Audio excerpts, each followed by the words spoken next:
मैं भी बहुत सारी चीज़ें आपके लिए लेकर आया हूँ और वो सारी चीज़ों से मैं आज आपको लैस करने वाला हूँ, क्योंकि आप जब भी प्रोडक्ट्स के बारे में लोगों को, नए आए हुए प्रोडक्ट्स के बारे में लोगों से बात करते हैं, तो आपके पास कुछ तथ्य, कुछ इन्फॉर्मेशन, कुछ नॉलेज की ज़रूरत पड़ती है, जिसके बेसिस पे आप वो बातें लोगों से कह पाएँगे।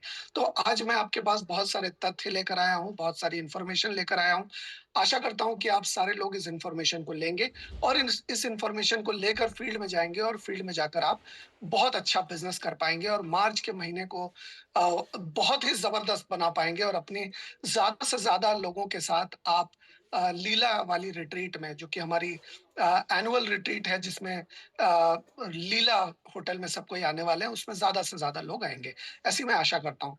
तो फ्रेंड्स, जब हम वेलनेस की बात करते हैं, तो वेलनेस की बात सिर्फ ह्यूमन वेलनेस पे खत्म नहीं हो जानी चाहिए, क्योंकि बहुत सारे लोग कह लीजिए शाक-सब्जी का आहार करते हैं, सब्जियों के ऊपर अपना शरीर चलाते हैं। बहुत सारे लोग जानवरों को भी खाते हैं, बहुत सारे लोग पशु आहार करते हैं या नॉन वेजिटेरियन खाना भी खाते हैं। तो कहने का ये मतलब कि जो भी हमारे आस-पास जीवित चीज़ें हैं, चाहे वो जानवर हों, चाहे वो फल हों, चाहे सब्जियाँ हों, पेड़-पौधे हों, तो उनके लिए भी हमें वेलनेस की व्यवस्था ज़रूर करनी चाहिए, क्योंकि वो भी कहीं न कहीं जाने-अनजाने में हमारे शरीर के अंदर जाते हैं, हमारा आहार बनते हैं और अगर कहीं न कहीं उनमें केमिकल होता है, तो वो हमारे शरीर के अंदर जाता है और हम अपने शरीर को चाहे जितना भी साफ रख लें, हम अपने शरीर को जितना भी ज़्यादा अच्छा से अच्छा रखने की कोशिश करें, जाने-अनजाने में खाने के ज़रिए, पौधों के ज़रिए, फलों के ज़रिए, सब्जियों के ज़रिए, अनाज के ज़रिए हमारे शरीर के अंदर वो गंदगी आ जाती है और आप देखिए कि कभी भी कोई भी बुरी चीज़ आपके जब शरीर के अंदर प्रवेश करती है, तो वो दुनिया भर का नुकसान कर सकती है, बहुत सारा नुकसान कर सकती है। जैसा कि मैं आपको बताऊँ, सन 70 के दशक में, यानी कि 1970s के आस-पास हमारे देश में खाने-पीने की कमी थी और भूखमरी थी और हमें अनाज बाहर से मंगवाना पड़ता था। और फिर क्या हुआ, 1970 के दशक में एक चीज़ आई जिसका नाम था हरित क्रांति या आई ग्रीन रेवोल्यूशन, जिसको बांग्ला में सबुज विप्लव भी कहते थे। तो बेसिकली क्या हुआ कि जिस खेत में 1 बोरी अनाज होता था, उसी खेत में कुछ केमिकल की मदद से, कुछ फर्टिलाइज़र्स की मदद से, कुछ केमिकल की वजह से 10 बोरी अनाज होने लगा। यानी कि उपज तो बहुत बढ़ गई, लेकिन ज़मीन तो वही थी, उपज बढ़ गई। जो साल में 1 बार सब्ज़ी होती थी, वो 2 बार या 3 बार केमिकल की मदद से उगाई जाने लगी और उसी की वजह से हमारा शरीर जो बना था खाना, सब्ज़ी और फल पचाने के लिए, उन्हीं तीनों चीज़ों के माध्यम से हमारे शरीर के अंदर क्या आ गया, अलग-अलग तरह के गंदगियाँ, अलग-अलग तरह के केमिकल, अलग-अलग तरह के मतलब अलग-अलग तरह के फर्टिलाइज़र, अलग-अलग तरह की यूरिया और अलग-अलग तरह की चीज़ें हमारे शरीर के अंदर आ गई। और ये जो चीज़ें थी, वो तो केमिकल था और हमारे शरीर के अंदर भी कुछ नेचुरल केमिकल होते हैं, जो कि हमारा लिवर बनाता है, जो कि हमारा पिट्यूटरी ग्लैंड बनाता है, जो कि हमारा थायरॉइड ग्लैंड बनाता है। तो जब शरीर के बाहर के केमिकल शरीर के अंदर चले गए और शरीर के अंदर के केमिकल तो शरीर के अंदर थे ही, तो उन दोनों की आपस में लड़ाई होना शुरू हुई और उस लड़ाई की वजह से बहुत सारा नुकसान अलग-अलग ऑर्गन्स को होने लगा और अलग-अलग तरह की नई-नई बीमारियाँ हमारे सामने आने लगी। मैं आपको अगर उदाहरण के तौर पे कहूँ, तो पहले के समय तो इंजेक्शन नहीं लगाया जाता था, लेकिन आजकल जितनी भी सब्जियाँ बिकती हैं, उनमें इंजेक्शन लगाया जाता है। और आपको अगर मैं बताऊँ कि लौकी में या बैंगन में, ऐसी किसी भी साग-सब्जी में या फलों में जब इंजेक्शन लगाया जाता है ऑक्सीटोसिन का, तो जैसे इंसानी शरीर मरने के बाद फूलता है, जैसे कह लीजिए किसी जानवर का शरीर मरने के बाद फूलता है, एक इसी तरह का विकार उत्पन्न होता है किसी भी फल में या सब्जी में जब उसको इंजेक्शन लगाया जाता है। और इंजेक्शन लगाने के बाद उसके भी सेल्स एक तरह का विकार पैदा होता है, जिसकी वजह से वो भी फूलना शुरू होते हैं, वैसे ही जैसा कि इंसानी शरीर मरने के बाद फूलता है, वैसे ही जैसे जानवरों का शरीर मरने के बाद फूलता है। तो जब फूलता है, तो उसका आकार भी बढ़ता है और उसका वज़न भी बढ़ता है और वज़न बढ़ने से का मतलब ये हुआ कि जो भी उसको बेच रहा है, बेचने वाले को वज़न के हिसाब से बेचेगा वो। यानी कि उसको वज़न के हिसाब से बेचेगा तो मुनाफ़ा ज़्यादा होगा, अगर वज़न ज़्यादा होगा, उसका आकार ज़्यादा बड़ा होगा उसका तो। तो इसी वजह से वो अपने कुछ फ़ायदे के लिए हमारे शरीर के अंदर ज़हर पहुँचाने का काम करते थे, हमारे शरीर के अंदर नुकसानदेह केमिकल पहुँचाने का काम करते थे। साथ ही साथ बहुत सारे लोग कहते हैं कि हम लोग तो नॉन-वेज खाते हैं, हम लोग तो वेज नहीं खाते जी। तो आप देखिए, आपको उदाहरण देता हूँ मैं कि जिस मुर्गी के चूज़े को, जिस ब्रॉयलर चिकन को कह लीजिए बड़ा होने में 120 दिन लगने चाहिए थे, उसको 45 दिन में बड़ा कर दिया जाता है, कुछ केमिकल की मदद से, कुछ फीड की मदद से, कुछ हार्मोनल इंजेक्शन की वजह से। और ऐसा करने के बाद क्या होता है कि वो ब्रॉयलर मुर्गी जो अपने खुद के पैर पे खड़ी भी नहीं हो सकती, उसको लोग खाते हैं। आप अंदाज़ा लगाइए कि जो मुर्गी अपने खुद के पैर पे खड़े होने की ताकत नहीं है जिसमें, उसके उसको खा के हमें क्या खाक ताकत मिलेगी? अंदाज़ा लगाइए। तो ये हमारा हाल है, बिल्कुल बारूद के ढेर पे बैठे हैं। किसी भी आदमी के साथ कुछ भी हो सकता है। ऐसी स्थिति में हम अगर फलों को, सब्जियों को, हमारे अनाज को अगर नई ज़िंदगी दे सकें, ऐसे में अगर हम जानवरों को बिना किसी भी केमिकल के, बिना किसी भी रसायन के, बिना किसी भी हार्मफुल केमिकल के अगर हम उन्हें नया जीवन दे सकें, स्वस्थ जीवन दे सकें, रसायन मुक्त जीवन दे सकें, तो अगर उन्हें हम कंज़्यूम करते हैं, वो चाहे फल हो, चाहे वो जानवर हो, किसी भी तरह का पक्षी हो या कुछ भी हो सकता है वो। तो उसको अगर हम इनटेक करते हैं तो हमें नुकसान नहीं होगा, क्यों?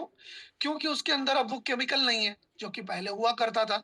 तो इस वजह से रेनेटिस ने बहुत ज़बरदस्त रिसर्च करने के बाद हमारे सामने अभी फ़िलहाल 3 प्रोडक्ट्स ऑलरेडी अवेलेबल कर दिए हैं मार्च के अंदर, जिसका हम लोग पूरा का पूरा फ़ायदा उठा सकते हैं और हम लोग उसके बारे में जानकर, उसकी जागरूकता को लोगों तक फैलाकर, लोगों तक उस जानकारी को देकर हम बहुत अच्छा बिज़नेस भी कर सकते हैं और साथ ही साथ अपने पर्यावरण की रक्षा कर सकते हैं, अपने परिवेश, अपने जितना भी हमारा वातावरण है, उसकी सुरक्षा कर सकते हैं, मिट्टी की सुरक्षा कर सकते हैं, जानवरों की, फलों, सब्जियों और अनाज की, सबकी सुरक्षा हम कर सकते हैं। और ये करने पर हमें बहुत ज़्यादा लाभ हो सकता है। अभी आप देखिए, जैसा कि अभी कुछ दिन पहले योगेश सर ने भी ट्रेनिंग में बताया था कि जो भी कोई जन्म देता है, जन्म देने में बहुत आहार लगता है। आप देखिए, जब कोई मतलब हमारी माताएँ-बहनें जब प्रेग्नेंट होती हैं, तो डॉक्टर के खास निगरानी में उन्हें रखा जाता है।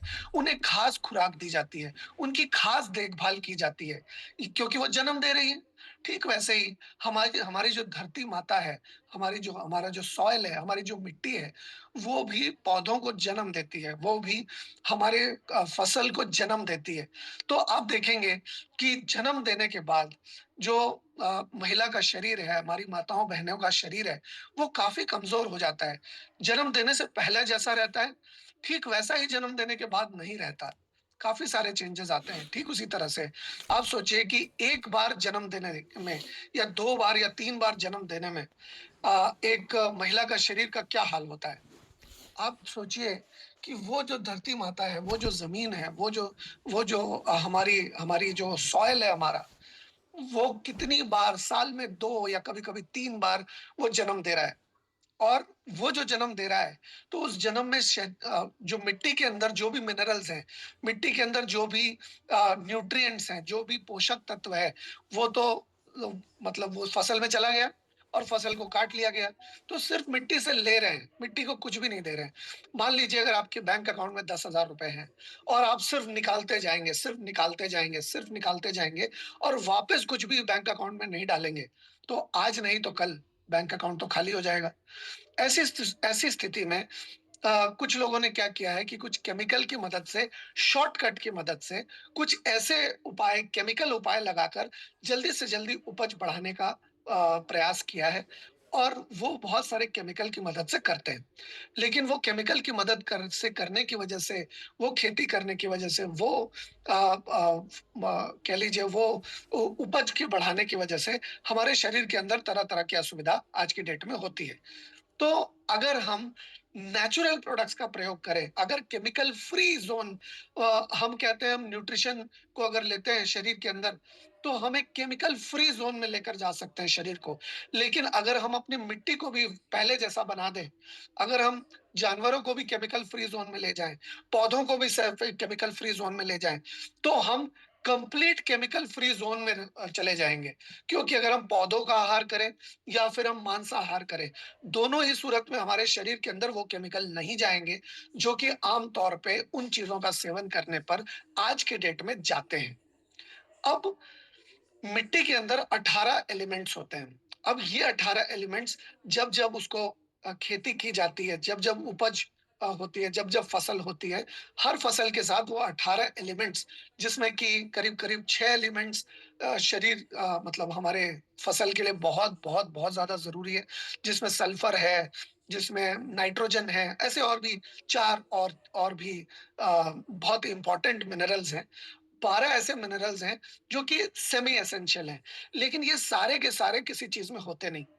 आप मज़ेदार बात ये देखेंगे, पहले के समय में पशु-पक्षी बहुत पशु पालते थे, जो किसान होते थे। तो और वो क्या करते थे, जानवरों को जो मल होता था या जो लैट्रिन होती थी जानवरों की, जो उनका डंग होता था, वो खेत में वो मिक्स करते थे या कंपोस्ट खाद बनाते थे। उसको सड़ा कर वो बनाते थे और य यहीं वो रुक नहीं जाते थे। जब वो खुद सुबह अपना मल त्याग करने जाते थे, जब वो सुबह अपना गुसल खाने जाते थे, तो वो गुसल खाने नहीं, वो खेत में जाते थे। क्योंकि खेत बहुत बड़ा होता था, लेकिन इतने ज़्यादा पशु तो किसी के पास हों, किसी के पास ना हों। तो वो क्या करते थे, पूरा परिवार या पूरे आस-पड़ोस के लोग, वो सारे के सारे खेत में ही जाते थे। क्यों? क्योंकि खेत में जाने पर मिट्टी से जो 18 एलिमेंट्स, जो 18 मिनरल्स जो खेती करने के दौरान निकाल लिए जा रहे हैं, वो रिसाइकल होकर के मिट्टी के अंदर मिल सकें और मिट्टी के अंदर वो अनुकूल परिस्थिति तैयार हो सके, ताकि वो सही तरीके से पौधों को जन्म दे पाएँ। जैसे कि हमारे लिए अनाज, हमारे लिए दाल, हमारे लिए फल, हमारे लिए सब्जियाँ, हमारे लिए खाना है। ठीक उसी तरह से मिट्टी के लिए भी बहुत सारे अलग-अलग तरह की चीज़ों की ज़रूरत पड़ती है, ताकि उसकी फर्टिलिटी, ताकि उसकी उर्वरकता बनी रहे और उसकी वृद्धि हो सके। तो रेनेटस ने कुछ कुछ रिसर्च करके बहुत समय त से इंतज़ार था हमें इस प्रोडक्ट का, तो ये हमारे बीच अब आ चुका है। इसके बारे में डिटेल में हम समझते हैं कि ये क्या है, क्या काम करता है, किस तरह से करता है। सबसे पहले हम बात करेंगे बायोनेटस हम प्लांट ग्रोथ प्रमोटर के बारे में, पीजीपी के बारे में। अब ये क्या होता है? ये होता है, एक नेचुरल फॉर्मुलेशन होती है इसकी। एक नेचुरल फॉर्मुलेशन होती है जो कि फर्टिलिटी को, सॉइल की फर्टिलिटी को बढ़ाती है, प्लांट को ग्रो करने के लिए मदद करती है। जैसे आप देखेंगे कि जब शहरों में बच्चे होते हैं, तो दाई माँ होती है जो उनकी देखभाल करती है, बच्चे होते समय भी और बच्चे होने के बाद भी। ठीक उसी तरह से ये, जैसे नैनी होती है हमारे शहरों में या गांव में भी, बच्चे पैदा करने के लिए कोई खास मतलब बुजुर्ग महिलाओं का की मदद ली जाती थी, क्योंकि उन्होंने बहुत सारी डिलीवरीज़ कराई होती थी। ठीक उसी तरह से ये हमारे पौधों की डिलीवरी करवा करवा अच्छी तरह से करवाने वाला एक ऐसा नेचुरल रिसर्च बेस्ड प्रोडक्ट रेनेटस ने बनाया है, जो कि पौधों की ग्रोथ के लिए भी अच्छा है। उपज अच्छी हो, उपज बढ़िया हो, इस चीज़ के लिए भी काम आता है। साथ ही साथ किसी भी तरह के सिंथेटिक केमिकल का प्रयोग इसमें नहीं किया गया है। आम तौर पे उपज को बढ़ाने के लिए जितना यूरिया डालना चाहिए, उससे कई गुना ज़्यादा यूरिया, 3 गुना, 4 गुना यूरिया डालते हैं, ताकि फसल जल्दी से जल्दी हो। अच्छा, यूरिया डालते क्यों हैं? क्योंकि उसमें 46% नाइट्रोजन होता है और नाइट्रोजन बहुत ज़्यादा ज़रूरी है पौधे को उगने के लिए। और बहुत सारे लोग पोटैश भी डालते हैं। मतलब बाद में पोटैश डालते हैं। पोटैश क्यों डालते हैं? ताकि बहुत तेज़ हवा चले, कोई तेज़ आँधी आए, तो जो अनाज या जो भी फसल लगाई है, वो फसल का के दाने टूट कर गिर ना जाएँ। नहीं तो बहुत तेज़ हवा चलेगी, तो आपस में टकरा के अनाज के दाने ज़मीन पर गिर सकते हैं और एक बार वो ज़मीन पर गिर गए, तो उन्हें दोबारा से ये करना, रिट्रीव करना बहुत मुश्किल होता है। इस वजह से पोटैश भी डाला जाता है। तो और ये जो गोबर वाली प्रक्रिया है, पहले के समय बहुत समय लगता था। उसको सड़ने दिया जाता था, मिट्टी को सॉफ्ट बनाने की कोशिश की जाती थी। क्योंकि आजकल आप देखेंगे कि जहाँ पर खेती हो रही है, वहाँ पर अनाज को काटे जाने के बाद, धान काटे जाने के बाद, चावल काटे जाने के बाद बिल्कुल सफ़ेद सी मिट्टी नज़र आती है और बहुत ठोस मिट्टी नज़र आती है।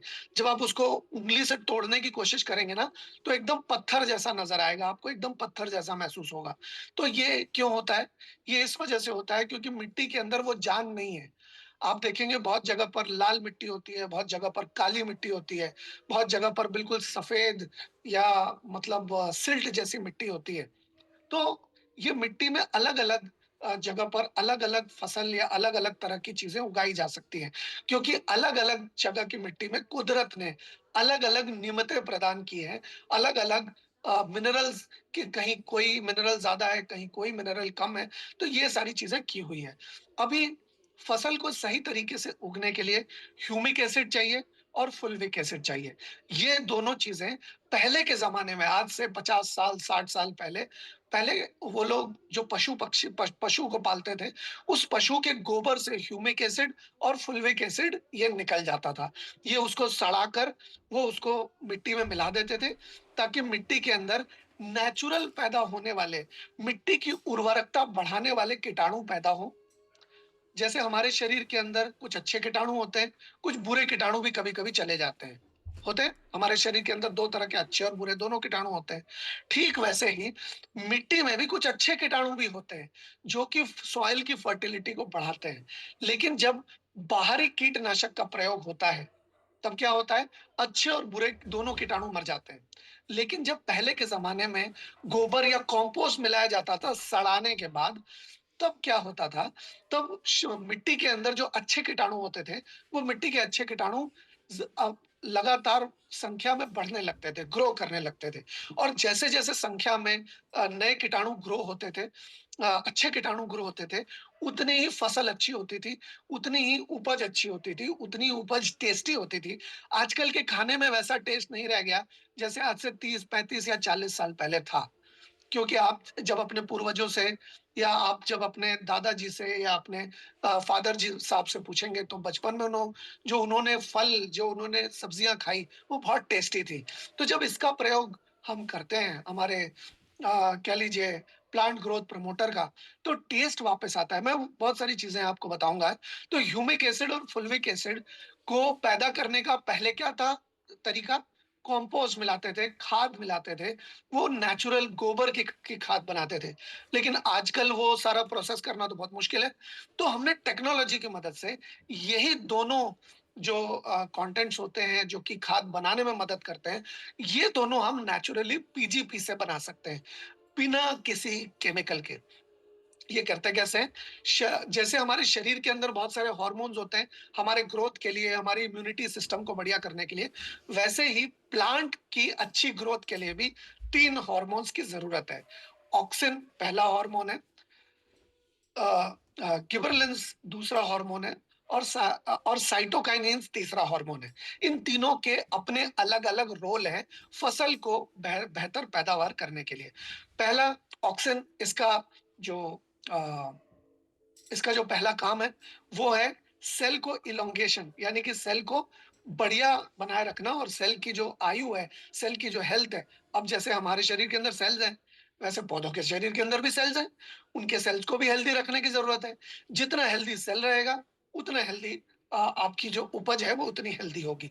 तो सेल के इलोंगेशन के लिए वो जल्दी उसकी आयु अच्छी रहे, उसकी हेल्थ अच्छी रहे, वो लंबे समय तक पौधे को के अंदर ज़िंदा रहे, इस चीज़ को ये हार्मोन सुनिश्चित करता है। इसके अलावा रूट में यानी कि जड़ों में बहुत सारी तरह की इरिटेशन होती है। मान लीजिए अगर सॉइल बहुत हार्ड होगा, अगर सतह जो मिट्टी है वो बहुत हार्ड होगी, तो जड़ों को नीचे जाने में दिक्कत होगी। इसकी वजह से किसान क्या करते हैं, कई बार मिट्टी को चलाते हैं या हल चलाते हैं या ट्रैक्टर से चलाते हैं, ताकि मिट्टी जो ऊपर की है बिल्कुल फूटने जैसी हो जाए, सॉफ्ट हो जाए। लेकिन ज़्यादा केमिकल के प्रयोग से वो सॉफ्टनेस जो है, वो चली जाती है हमारे मिट्टी की। लेकिन जब हम पीजीपी का प्रयोग करते हैं, बायोलेटस के प्लांट ग्रोथ प्रमोटर का प्रयोग करते हैं, तो ये रूट के मतलब हर पौधे के अंदर होने वाली जो इरिटेशन है, उसको कम करता है और फ्रूट डेवलपमेंट जो भी फसल है, जो जिस भी तरह का आप जो भी कुछ उगा रहे हैं, उसके फ्रूट के डेवलपमेंट में मदद करता है, उसके घनत्व में मदद करता है, उसकी क्वालिटी में मदद करता है, उसकी क्वांटिटी में मदद करता है। गिबरलिंस क्या करता है? स्टेम का एलोंगेशन यानी कि जो स्टेम है, जो टहनियाँ हैं, वो जितनी लंबी रहेगी, उतने ज़्यादा फल का वज़न उठा पाएगी, उतने ज़्यादा उपज ले पाएगी। जो स्टेम्स जितनी जैसे मान लीजिए टमाटर हो, बैंगन हो या मिर्ची हो या इस तरह का कोई भी पौधा अगर आप लगा रहे हैं, तो उसकी स्टेम्स जितनी बड़ी होगी, उतना ज़्यादा फलों का वज़न वो ले पाएगी, उतने ज़्यादा सब्जियों का वज़न वो ले पाएगी।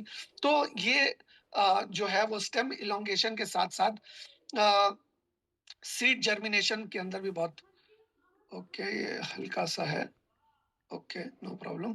तो सीड जर्मिनेशन यानी कि आप देखिए कि पहले के समय में क्या होता था कि आप अगर मान लीजिए 100 बीज लगाते थे, तो 100 बीज में मतलब 100 केजी अगर बीज का प्रयोग करते थे 1 एकड़ की ज़मीन में, उदाहरण के तौर पे बोल रहा हूँ, तो 2000 एकड़ की 2000 केजी की फसल होती थी। लेकिन धीरे-धीरे क्या हुआ, जैसे-जैसे हम केमिकल का प्रयोग बढ़ाते जा रहे हैं, वैसे-वैसे क्या हो रहा है, हम लोग 200 केजी का प्रयोग कर रहे हैं, 300 या 500 केजी का बीज का प्रयोग कर रहे हैं, तब भी क्रमशः 2000 से उपज कम होती जा रही है। यानी कि जितने ज़्यादा बीज डालेंगे, मतलब उतना ज़्यादा चांस है कि उपज ज़्यादा होगी। यानी कि हर बीज फल नहीं रहा है। आपने सुना होगा कि अगर 5 बीज लगाते हैं, तो पाँचों पौधे हो जाते हैं क्या? ज़रूरी तो नहीं है। हो सकता है 5 बीज लगाने पर 3 ही पौधे निकले, 1 पौधा ना निकल पाए किसी न किसी कारण से। तो सीड की जो जर्मिनेशन है, उस जर्मिनेशन के चांसेस बहुत बढ़ जाते हैं, जब हम पीजीपी का मतलब प्रयोग करते हैं।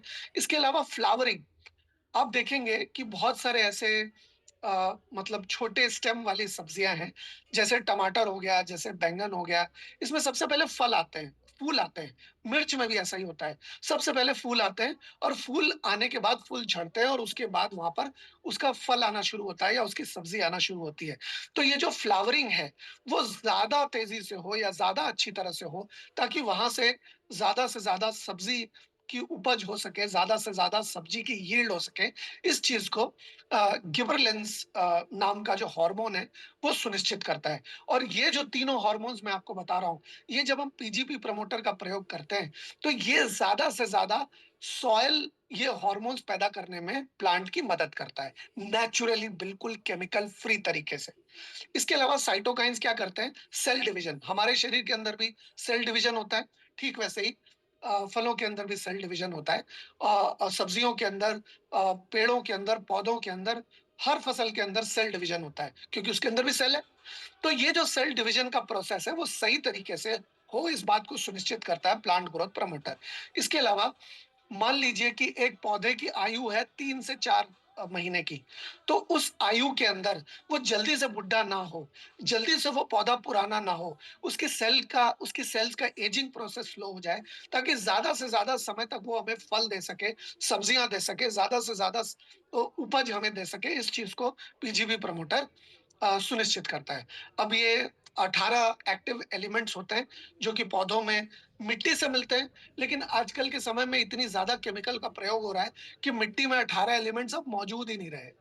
लेकिन जब हम प्लांट ग्रोथ प्रमोटर का प्रयोग करते हैं, तो ये प्लांट के ऊपर सीधा काम नहीं करता, ये काम करता है हमारे सॉइल के ऊपर, ये काम करता है हमारी मिट्टी के ऊपर। ये हमारी मिट्टी को बेहतर बनाता है, ये हमारी मिट्टी की क्वालिटी को बेहतर बनाता है, उसकी ओवरऑल हेल्थ को इम्प्रूव करता है, ताकि पौधा जो पोषण लेगा जहाँ से, पौधा मिट्टी से जो पोषण लेगा, मिट्टी में पोषण होगा तब ना लेगा। तो पौधा मिट्टी से पोषण सही मात्रा में ले पाए, इस चीज को कौन सुनिश्चित करता है? PGP promoter. अब ये करता कैसे है, ये भी जानते हैं। ये रूट डेवलपमेंट में मदद करता है। स्ट्रॉन्गर डीपर रूट, जितनी ज्यादा गहराई तक जो जड़ें जाएंगी, उतना अच्छा पानी मिल पाएगा पौधों को, उतना अच्छा पौधों को न्यूट्रिएंट्स यानी कि पोषक तत्व मिल पाएंगे जमीन से। तो ये जो है प्लांट ग्रोथ प्रमोटर की वजह से रूट्स का डेवलपमेंट, जड़ों का डेवलपमेंट बहुत बेहतर होना शुरू होता है। इसके अलावा न्यूट्रिएंट अपटेक बढ़ जाता है।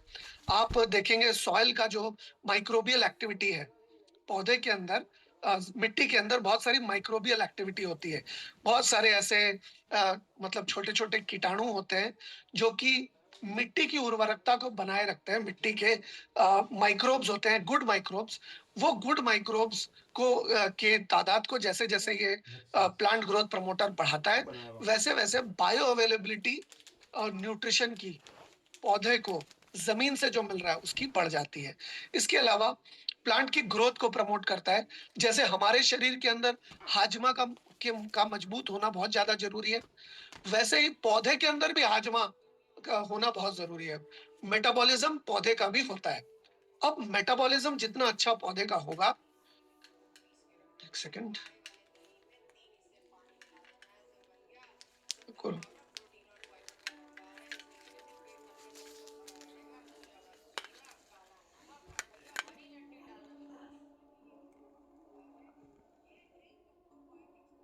तो कैसा लग रहा है आप लोग को सेशन? आप लोग जल्दी से जल्दी अपनी पूरी टीम में अभी भी शेयर कीजिए। बहुत ही बेहतरीन तरीके से सेशन दे रहे हैं। और परवेश सर, एक बार सुब्रतल सर से बात कर लीजिए आप। एंड कमाल का ऊर्जा, कमाल का ऊर्जा का संचार आप लोग को देखने को मिल रहा है लाइव।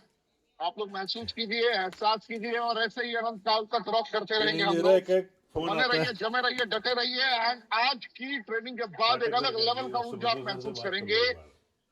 तो ऐसे ही आप लोग ऊर्जावान रहिए, सीखते रहिए, अपने टीम को सिखाते रहिए, क्योंकि जो जो आप सीखेंगे आपको अपनी टीम को सिखाना है। और कल फिर आपको एक बेहतरीन सेशन ऐसे ही देखने को मिलेगा। बैक टू बैक हम एग्रीकल्चर प्रोडक्ट पे ट्रेनिंग देंगे, और ऑडियो आपको जो सेंड किया जाएगा उस ऑडियो को भी आखिर तक सुनना है। एंड एक एक पॉइंट का नोट्स बनाना है, तब जाकर और बेहतरीन इसका लाभ ले पाएंगे आप। राइट, परिवेश सर, कंटिन्यू। ऋषिकेश सर, आप एक बार के लिए टेक ओवर करिए। मैं अभी कंटिन्यू करता हूँ। मुझे 1 मिनट दे दीजिए सर। एक बार सीओ सर से बात कर लीजिए कुछ और ऐड तो करने के लिए। इस शायद दौरान हो सकता है। इस दौरान आप बात कर बिल्कुल लीजिए। बिल्कुल बिल्कुल बिल्कुल। कैसा फील कर रहे हैं आप लोग? जरा आप लोग जल्दी से जल्दी कमेंट के ऑप्शन में बताएं। कमेंट से क्यू एंड ए के ऑप्शन में, क्यू एंड ए के।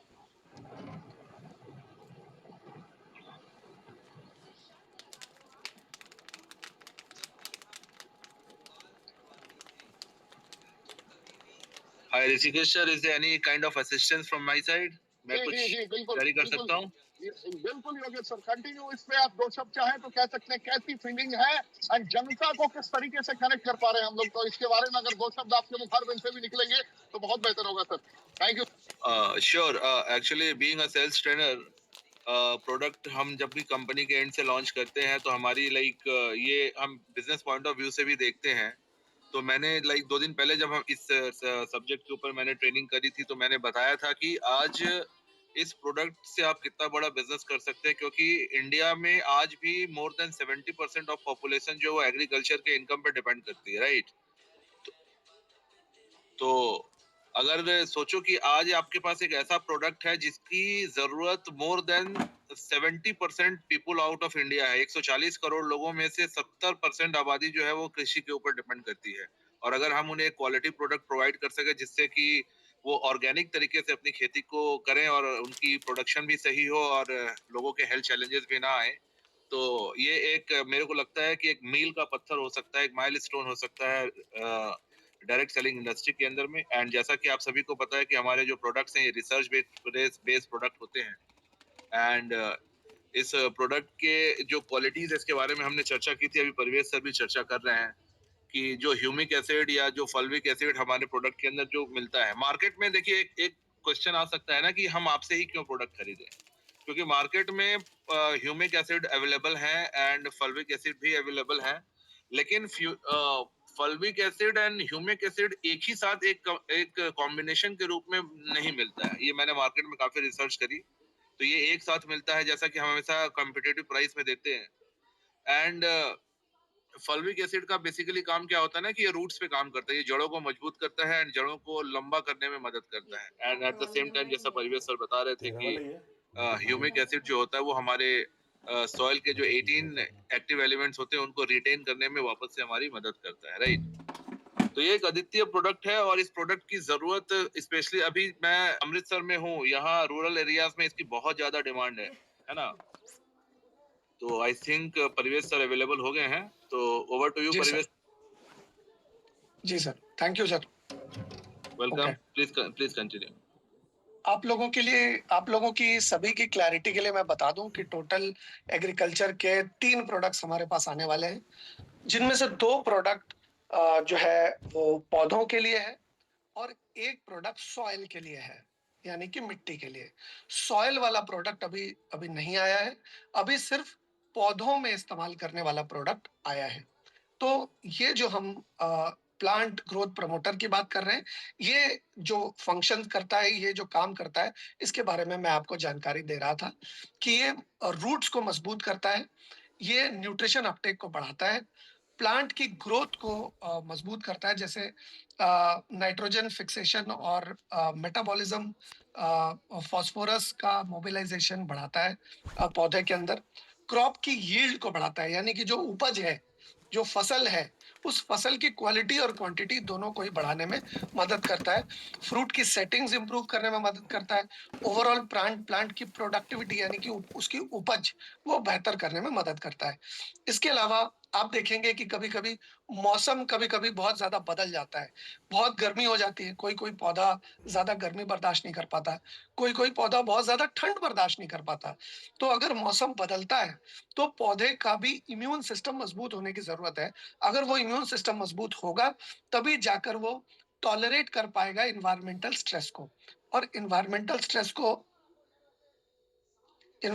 स्ट्रेस को वो तभी कंट्रोल कर पाएगा, जैसे कि अगर बहुत ज्यादा सूखा पड़ जाए या नमक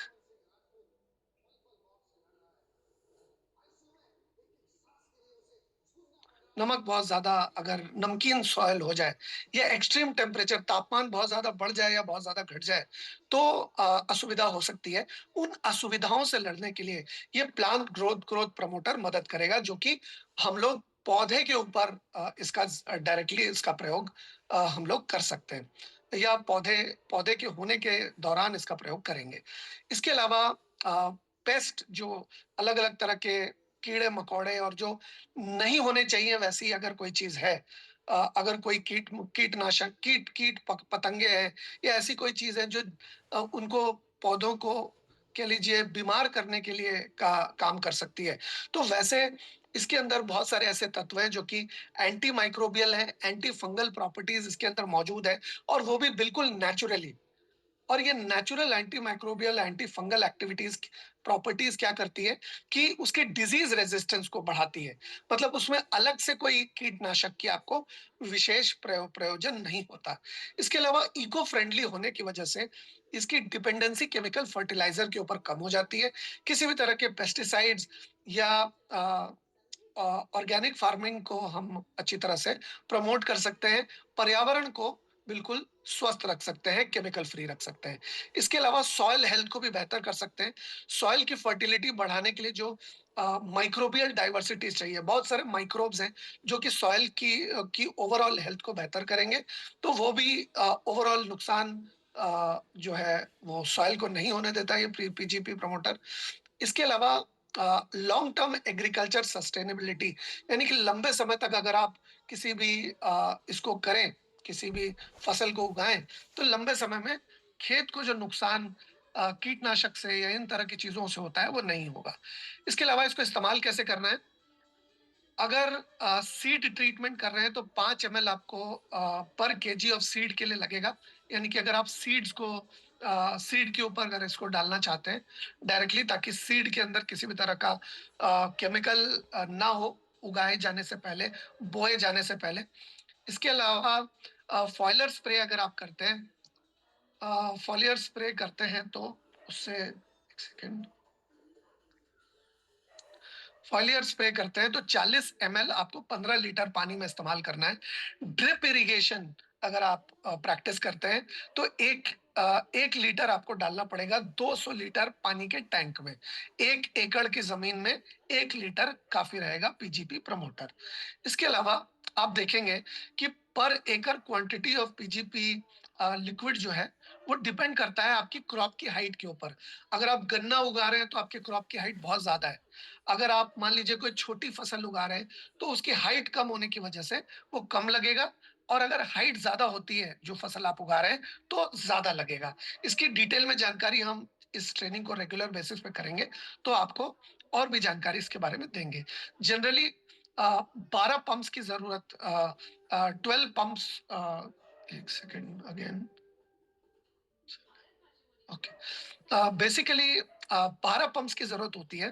15 लीटर पानी में 15 लीटर पंप्स विथ मतलब आपको पंप करना है 15 लीटर 15 लीटर जो पानी आप ये करेंगे, उसमें 40 एमएल पीजीपी लिक्विड आपको डालना है। 40 एमएल 15 लीटर पानी में आप अगर डालेंगे, तो 1 एकड़ में नॉर्मल हाइट वाली क्रॉप के लिए काफ़ी है। और अगर आप ज़्यादा नॉर्मल से ज़्यादा ऊँचाई वाली अगर क्रॉप के लिए यूज़ कर रहे हैं, तो 15 से 16 पंप काफ़ी है। यानी कि 15 से 16 पंप्स आप उसको 15 से 16 पंप्स दे सकते हैं। 15 लीटर में 40 एमएल पर एकड़ आप इसको इस्तेमाल करेंगे। आप हमेशा याद रखिए कि पीजीपी लिक्विड जो है, वो 1 बार से 2 बार यूज़ कर सकते हैं, किसी भी तरह के क्रॉप्स के ऊपर। और मैं आपको बता देना चाहता हूँ कि इसमें कोई भी सल्फर, डीएपी, यूरिया या हमास का मतलब कोई भी प्रयोग करने की ज़रूरत नहीं है, अगर आप प्लांट ग्रोथ प्रमोटर का इस्तेमाल कर रहे हैं तो। यानी कि आपका जो सल्फर का प्रयोग कर रहे थे, डीएपी का प्रयोग कर रहे थे, यूरिया या हमास का जो प्रयोग कर रहे थे, उसका खर्चा आपका पूरा का पूरा बच जाएगा। आपको वो खर्चा नहीं करने की ज़रूरत है। उसकी जगह पर सिर्फ पीजीपी यूज़ करेंगे तो आपका काम हो जाएगा। अभी हम समझते हैं कि बायोनेटस का जो स्प्रेडर प्रमोटर आपके ये जो हमारा प्रोडक्ट है नया, स्प्रेडर पेनिट्रेटर एंड एक्टिवेटर, ये एग्जैक्टली क्या काम करेगा, और इसके 3 जो शब्द हैं जो कि इसको इसके यहाँ पे लिखे हैं, इसका मतलब क्या है। स्प्रेडर का क्या मतलब हुआ कि ये सरफेस टेंशन ऑफ वाटर को ये रिड्यूस करने में मदद करता है। यानी कि अगर ये स्प्रेड कर देगा पानी को चारों तरफ, तो पानी की खपत जो है वो बहुत कम होगी, और कम खपत ही पानी के पास पहुंचेगी, क्योंकि आप जब बहुत ज्यादा पानी डालते हैं, तो बहुत ज्यादा पानी तो मिट्टी के साथ नीचे चला जाता है, और प्लांट एक जो पौधा है, जो आपकी फसल है, वो एक लिमिट तक ही पानी एब्जॉर्ब कर पाती है। और पानी की और जो भी खाद आपने इस्तेमाल किए, चाहे ऑर्गेनिक हो या इनऑर्गेनिक हो, अगर पानी का प्रोपोर्शन ज्यादा हो गया, तो पानी उस खाद को बहुत नीचे तक लेकर के चला जाएगा, और पौधों को वो खाद नहीं मिल पाएगी। ठीक उसी वजह से आपके पानी की अगर खपत कम होगी, पानी अगर कम मात्रा में प्रयोग हुआ, तो बहुत ज्यादा नीचे तक पानी नहीं जाएगा सॉइल में। और अगर बहुत ज्यादा नीचे तक न गया पानी, तो क्योंकि रूट्स भी मजबूत हो गई हैं, तो रूट्स भी डीप पेनिट्रेट करके पानी ज्यादा अच्छी तरह से एब्जॉर्ब कर पाएगी। और स्प्रे का जो सोल्यूशन है, वो स्प्रेड करना है आपको इवनली पूरे के पूरे पौधे के ऊपर। बेटर कवरेज आप इंश्योर करिए पत्तों में, अब उसकी टहनियों में और सॉइल में, ये तीनों में अगर आप इसको डालेंगे, तो स्प्रेडर को तो आपको ज्यादा लाभ मिल पाएगा। इसके अलावा आप देखेंगे कि पेनिट्रेटर का आप प्रयोग कर सकते हैं। अ, केम ये जो पेनिट्रेटर है, वो प्लांट के क्यूटिकल्स तक जाता है और उसके टिश्यू तक पहुँचता है, ताकि बेहतर तरीके से पोषण जो है वो पहुँच पाए पौधे तक।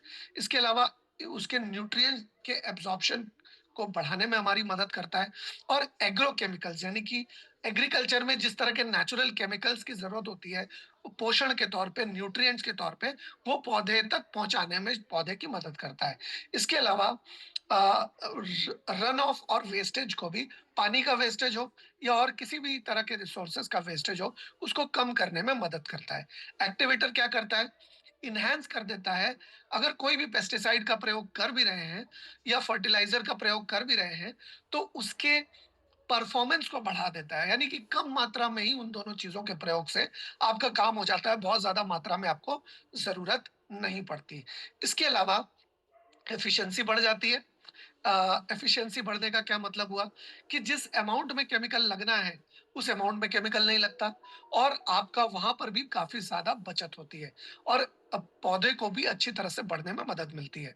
अब ये और किस तरह से ये सारा और भी क्या कर पाता है, हर्बिसाइड जो आप प्रयोग कर रहे हैं, वो आपको कम करना पड़ेगा। और ये ज़्यादा अच्छी तरह से मदद करेगा। इसके साथ में अगर आप प्रयोग करते हैं, तो आपके जो वीड किलर्स हैं, यानी कि जो खरपतवार उगती है, उस खरपतवार को नहीं उगने देगा, उस खरपतवार को उगने से रोकेगा और उग रही है तो उसको नष्ट करने में मदद करेगा। इसके अलावा एफिशिएंसी आपकी जो उपज है उसकी वो बढ़ाता है। पेस्टिसाइड के परफॉर्मेंस को, यानी कि जो कीटाणु नहीं उगने चाहिए आपके सॉइल के अंदर, उसको उगने भी नहीं देगा और कम से कम मात्रा में फंगिसाइड और जो आपके रीएप्लिकेशन है उसको उसको मदद करेगा। इसके अलावा फर्टिलाइज़र के एब्ज़ॉर्प्शन में भी मदद करेगा।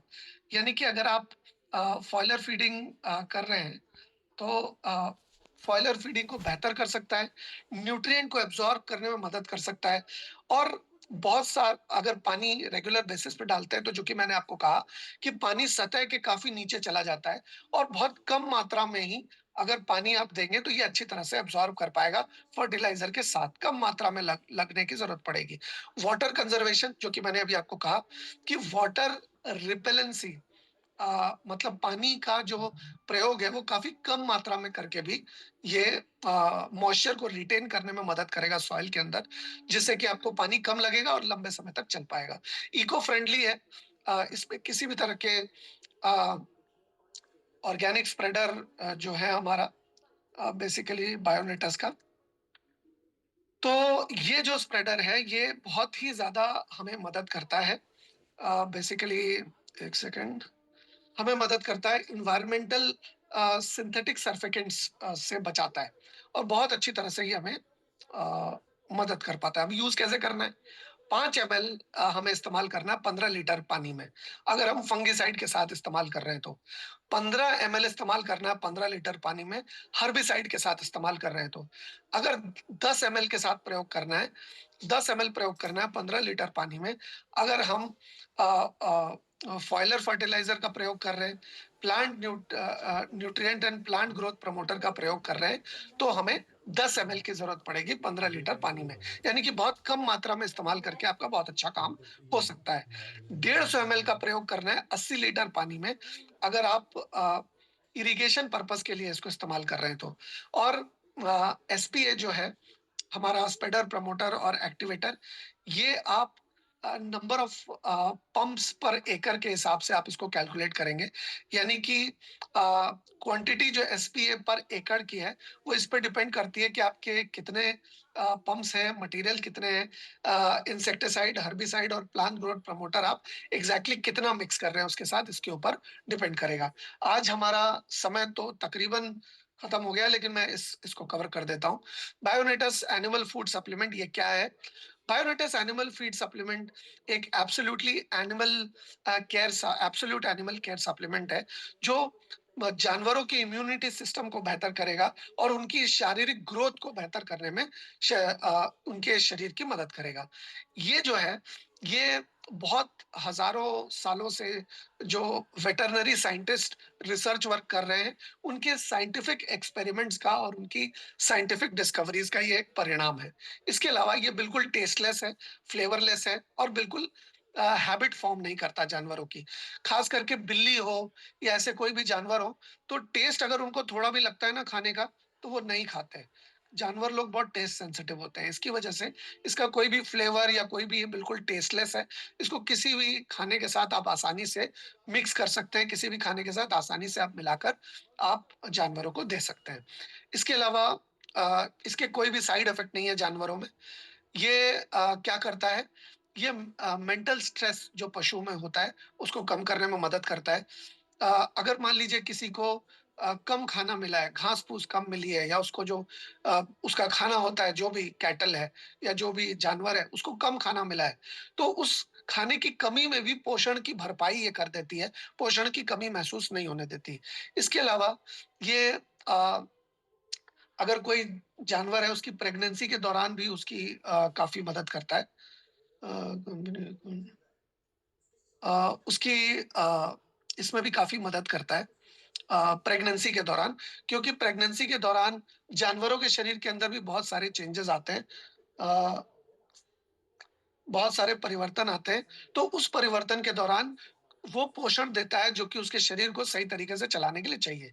इसके अलावा bad odour of animal urine.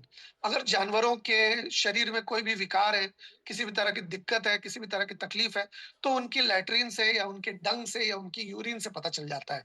अगर यूरिन में किसी भी तरह की ओडर है, बदबू है, तो उनके शरीर के अंदर निश्चित तौर पे कुछ गड़बड़ चल रही है। तो ये भी यूरिन के ज़रिए, लैट्रिन के ज़रिए उनकी जो बदबू है या उनके शरीर के अंदर की कोई बीमारी है, उसको दूर करने में शरीर की मदद करता है। ये उनके हाजमे को इम्प्रूव करता है और उनकी जो वेट है, वज़न है, उसको भी इम्प्रूव करने में मदद करता है, वज़न को बेहतर करने में इम्प्रूव करता है। अगर बहुत कम है तो बढ़ा देता है और बहुत बढ़ा हुआ है तो उसको कम करने में मदद करता है।